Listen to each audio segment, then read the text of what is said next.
Product देने का प्रयास करते हैं, देते हैं, और सिर्फ प्रोडक्ट ही नहीं देते दोस्तों, रिजल्ट भी लाते हैं।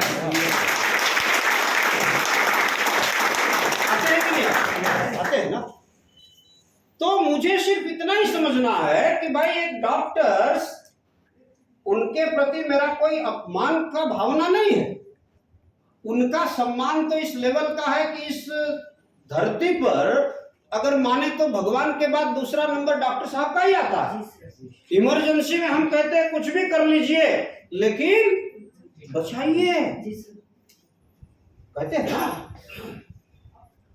तो एक डॉक्टर बनने के लिए खाली इतना ही समझना है कि भाई डीएक्शन में मुझे सीरियस, नेट कितना सीरियस होना है, कितना सीखना है, कितना समझना एक्चुअल, उसी के ऊपर आज चर्चा करेंगे कि एक डॉक्टर बनने के लिए कम से कम 5 से 7 साल पढ़ाई का जाता है क्या नहीं?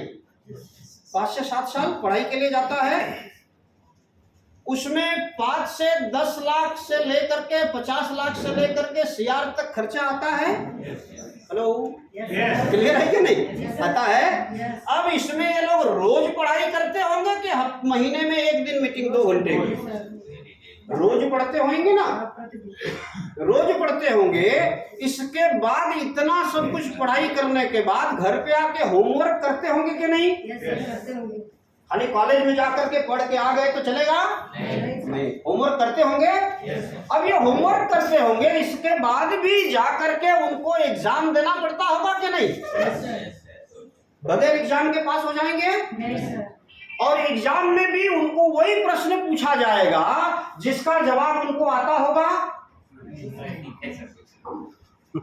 भाई 5 साल हम जिस कॉलेज में पढ़ाई किए तो प्रिंसिपल को तो बोल ही सकते हैं ना हक से कि 5 साल मैंने कम से कम इतना पैसा बर्बाद किया है, इतना घंटा मैं यहाँ पे रहा हूँ, आपके सिस्टम के साथ जुड़ के कॉलेज के ऊपर एहसान किया हूँ,